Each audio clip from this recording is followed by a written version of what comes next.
कह दो कि हम प्रिंट ऑर्डर बढ़ा रहे हैं, कोई प्रॉब्लम नहीं है।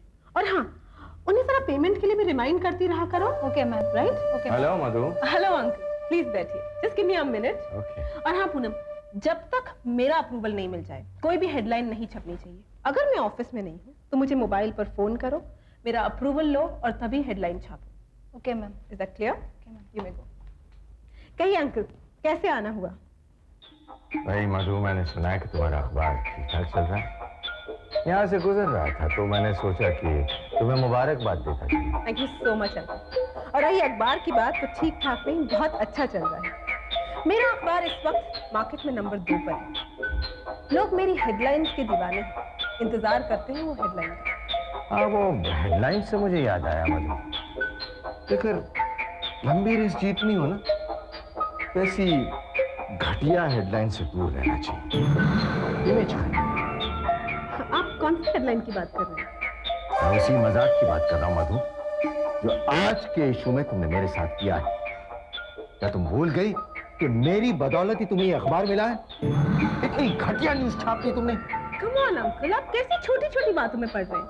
आप एक बहुत बड़े आदमी हैं और आप तो जानते हैं कि लोग बड़े बड़े लोगों की छोटी छोटी बातों को कितने इंटरेस्ट से पढ़ते हैं। आपको पता है, आज की हेडलाइंस की वजह से मेरे अखबार की सेल आज डबल हो गई। मधु, तुम्हें पब्लिक के इंटरेस्ट में नहीं, मेरे इंटरेस्ट में काम करना है। एक बात याद रखो, आज जो हुआ है वो रिपीट नहीं होना चाहिए। क्योंकि पहली बार तुमने गलती की है, इसलिए मैं तुम्हें माफ कर। Good bye. एक मिनट अंकल,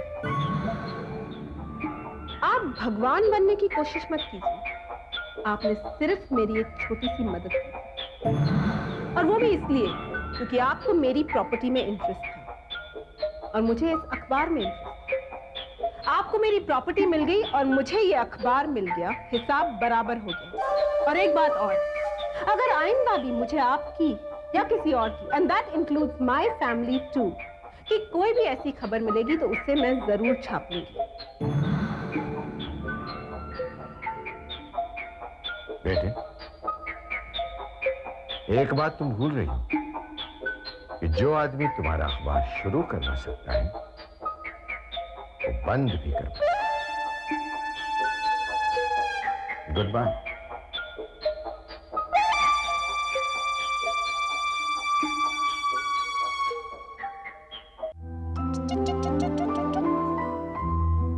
तुम्हारा नाम क्या रखे?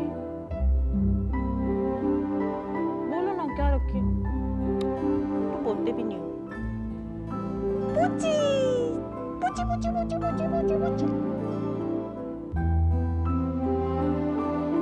तुम्हारे साथ खूब खेलूंगी, तुम मेरे साथ खूब खेलना, साथ छुड़ूंगी।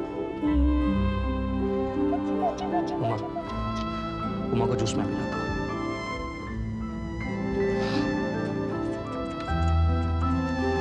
उमा, जूस पियो। हाँ, बाद में। हाँ, अभी ओके? नहीं, पहले मेरी बहन। हाँ, बाद में। लो। माँ के लिए बड़े से बड़ा लॉकर पाएंगे। फिलहाल इसे आराम की ज्यादा जरूरत है। ठीक कह रहे हो बेटा, उसे भी आराम की जरूरत है और तुम्हें भी। जब से वो आई है उसकी देखभाल कर रहे हो। जाओ, अब थोड़ी देर रेस्ट करो बेटा। नहीं मामा, मैं यही रहूंगा उमा के पास। आप लोग जाइए। संदीप, जब मम्मा कह रही है तो चलो ना। और वैसे भी मम्मा की ज्यादा अच्छी तरीके से देखभाल मम्मा कर सकती है। Come on Sandeep. मधु, जब मैंने एक बार कह दिया कि मैं यही रहूंगा, मतलब यही रहूंगा। आप लोग जाइए, आराम कीजिए। संदीप बेटा। मम्मी, अगर संदीप यहाँ रहना चाहता है तो रहने दीजिए ना। आप लोग चलकर आराम कर लीजिए और फिर बीच में मैं आती जाती रहूंगी मम्मी।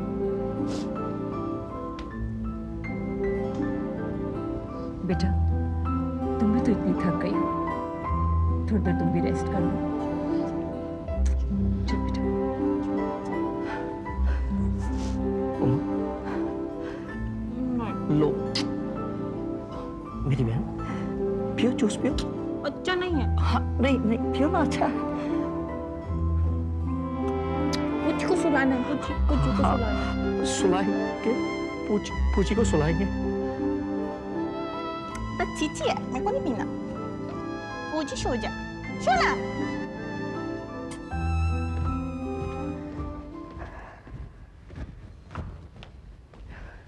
आरती भाभी, ये ऑफिस से आया है। ऑफिस से? हाँ।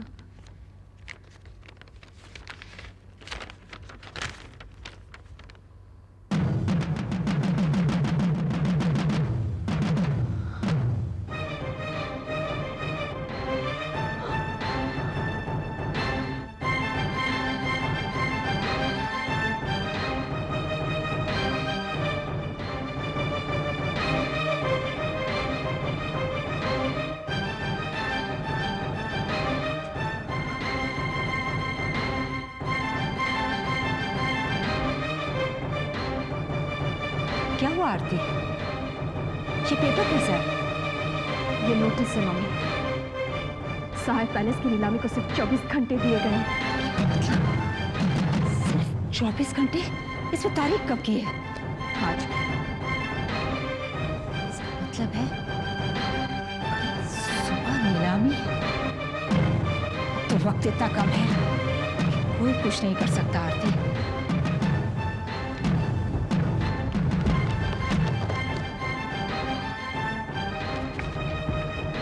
हेलो सक्सेना अंकल, मैं आरती हूँ। आप तैयार रहिए, आपको मेरे साथ चलना है। वो सब मैं आकर बताऊंगी। ओके? सक्सेना को लेकर कहाँ जा रही हो? जज के घर इस नीलामी को रुकवाना। मैं भी तुम्हारे साथ चलूंगी। आप तैयार हो जाइए।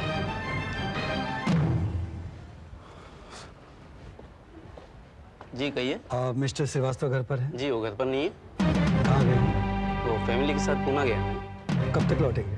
कुछ पता नहीं साहब।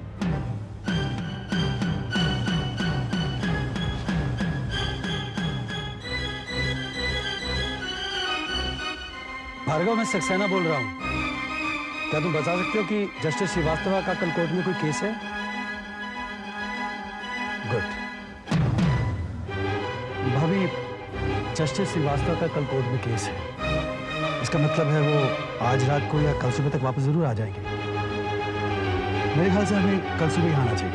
नहीं अंकल, हम यहीं रहकर उनका इंतजार करेंगे। वो रात को किसी भी वक्त लौट सकते हैं। ठीक है, फिर चलो गाड़ी में बैठते हैं। ओके।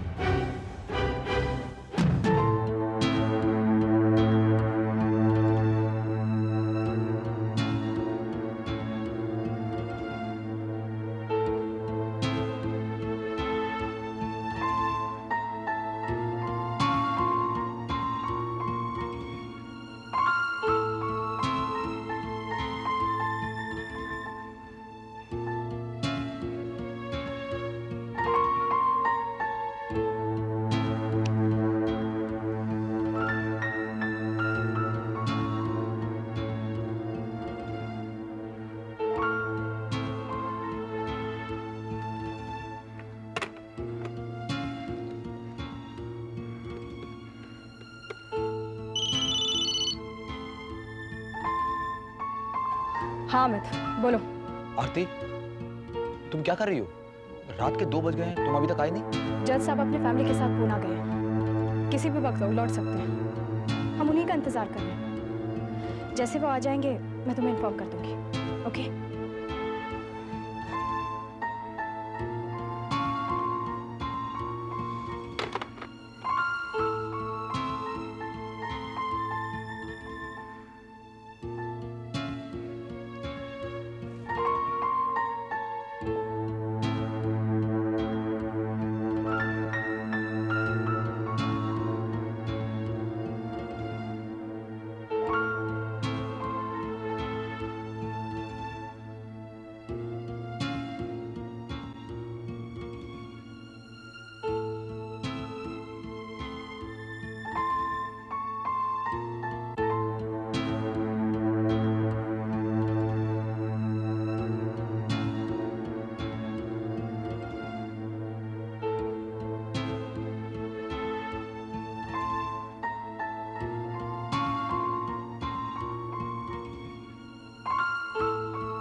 देखा, जिस बात का डर था आखिर वही हुआ ना।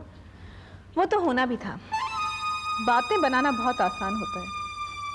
मैं ये करूंगी, मैं वो करूंगी, नीलामी नहीं होने दूंगी। कहाँ है वो आरती सहाय? नीलामी तो कल सुबह हो जाएगी। छोड़ना, तुम ये बताओ कि तुमने अपने बारे में क्या सोचा है? सोचना क्या है, एक बड़ा सा फ्लैट लूंगी। मैंने तो ब्रोकर से भी बात कर ली है। और हाँ, उमा को मैं अपने साथ ही ले जाऊंगी।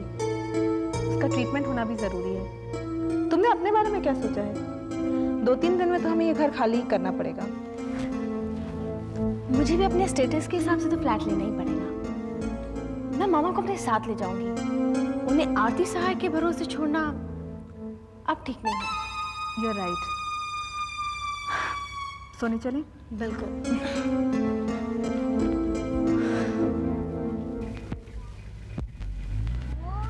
अरे बाप रे,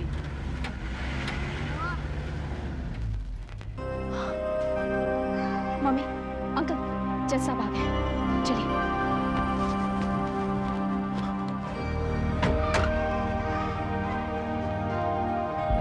sir, excuse me sir. Mister Saxena, तुम यहाँ इस वक्त? सर, ये मिसेस आरती सहाय, मिसेस सुलोचना सहाय, सहाय पैलेस की मालकिन। मिस्टर सक्सेना, तुम अच्छी तरह से जानते हो मैं ऑफिस का काम ऑफिस में और घर का काम घर पे करता हूँ। सारी रात ट्रैवलिंग की है, अब थोड़ा आराम करने दीजिए। चलो साथ में। सर, आप बेशक आराम कर लीजिए, लेकिन प्लीज एक बार हमारे बारे में सोचिए तो सही। आपने नीलामी के लिए सिर्फ 24 घंटे का नोटिस दिया सर, सिर्फ 24 घंटे। सर, ये मेरी सांस है। घर पर मेरा एक अपाहिज पति है, एक पागल ननंद है सर, आपके जैसा एक छोटा सा बच्चा है, देवर है, ननंदे हैं। इन सब को लेकर मैं कहां जाऊंगी सर? प्लीज, ये आपका कहां का इंसाफ है? मिसेस साय, आपको पूरा वक्त दिया गया था। कानून सभी के साथ इंसाफ करता है, लेकिन लोग आपकी तरह डेडलाइन पर ही जागते हैं। अब मैं कुछ नहीं कर सकता हूँ। I am sorry. चलो साथ में। मिसेस श्रीवास्तव, आप भी तो एक औरत हैं, आप तो हमारी प्रॉब्लम समझने की कोशिश करिए प्लीज। ये सिर्फ एक औरत ही नहीं, माँ भी है, बीवी भी है। मैडम प्लीज, मैं आपसे विनती करती हूँ मैडम, हमें बेघर होने से बचा लीजिए प्लीज। आपको आपके इस छोटे बच्चे का वास्ता प्लीज। आप इनकी बात तो सुन लीजिए, बेचारे पता नहीं कब से हमारे दरवाजे पर खड़े हैं। What nonsense, साधना क्या कह रही हो? सक्सेना, तुम तो कानून जानते हो। सर, इसीलिए तो रिक्वेस्ट कर रहा हूँ, सिर्फ 5 मिनट, सिर्फ 5 मिनट का वक्त दे दीजिए सर, इनकी बात सुन लीजिए। ये आपकी बात भी सुनेंगे और आप चाय भी पियेंगे। साधना, आप लोग अंदर आइए प्लीज। चलो बेटा। तुम बीच में मत बोलो साधना, कानूनी बातों का तुम्हें कुछ पता तो है नहीं। सर, मैं भी कानून के बारे में कुछ ज्यादा नहीं जानती हूँ। बस इतना जानती हूँ सर कि आप जैसे घर परिवार वाले लोग अगर हमें थोड़ी सी मोहलत दे दें तो हमारा घर उजड़ने से बच सकता है सर। प्लीज, हम आपकी जिंदगी भर दुआएं देंगे सर। सक्सेना, क्यों मेरा वक्त खराब कर रहे हो? ऑर्डर इशू हो चुके हैं। ऑर्डर भी आप ही ने इशू किया था सर, और स्टे ऑर्डर भी आप ही इशू कर सकते हैं, इसीलिए लोग यहाँ पर आए हैं। Not possible. पॉसिबल है सर।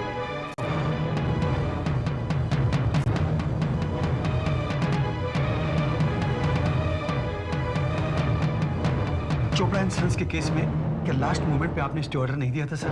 और सुंदरम के केस में क्या ऐसा नहीं हुआ था सर? मिस्टर सक्सेना, उसके पीछे एक ठोस कारण था। सर, हमारे केस के पीछे भी एक ठोस कारण है। कारण है मेरी ये सास, जो उस घर में कई सालों से रह रही है सर। ये तो इस सदमे से मर जाएगी। कारण है मेरा अपाहिज पति, मेरी पागल ननद, उनका इलाज रुक जाएगा सर। मेरा छोटा सा बच्चा वो तो रास्ते पर आ जाएगा अनाथों की तरह से। दिन तो हम कैसे भी गुजार लेंगे, लेकिन रातों को हमारे सर पर छत नहीं रहेगा। ये 1-2 जिंदगी नहीं, 10-12 जिंदगियों का सवाल है सर।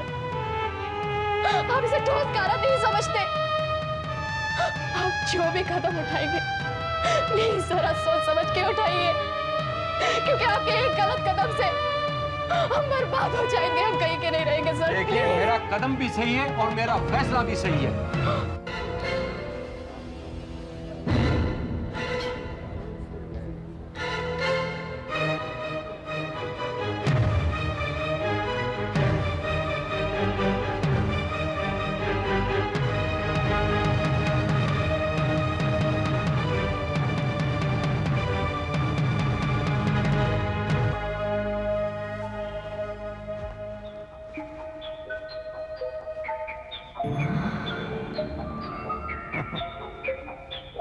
मधु सहाय, आज मैं तुम्हारा ये सहाय पैलेस ले रहा हूं और कल तुम्हारा प्रेस भी ले लूंगा। Do you think I care? Well, you should. Well, Well.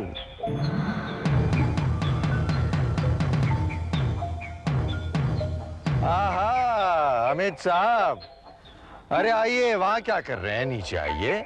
ये आप ठीक नहीं कर रहे हैं काबरा अंकल। अच्छा, मैं आपको तब से जानता हूं जब आप कुछ भी नहीं थे। आज आप जो कुछ भी हैं, राय साहब की बदौलत है, पापा की बदौलत है। और उनकी प्रॉपर्टी के साथ ये मजाक। उनकी सी प्रॉपर्टी, इसी सहाय पैलेस की वजह से मैंने उनसे दोस्ती की थी। आज जब मेरी मंजिल मुझे करीब नजर आ रही है, तब तुम्हारा ये भाषण है ना, मुझे बेमानी लगता है। क्यों टंडन? और क्या? वाह टंडन साहब वाह, आप तो बड़े पापा के दोस्त बने फिरते थे ना। ये दोस्ती निभाई आपने। लो, कर लो बात।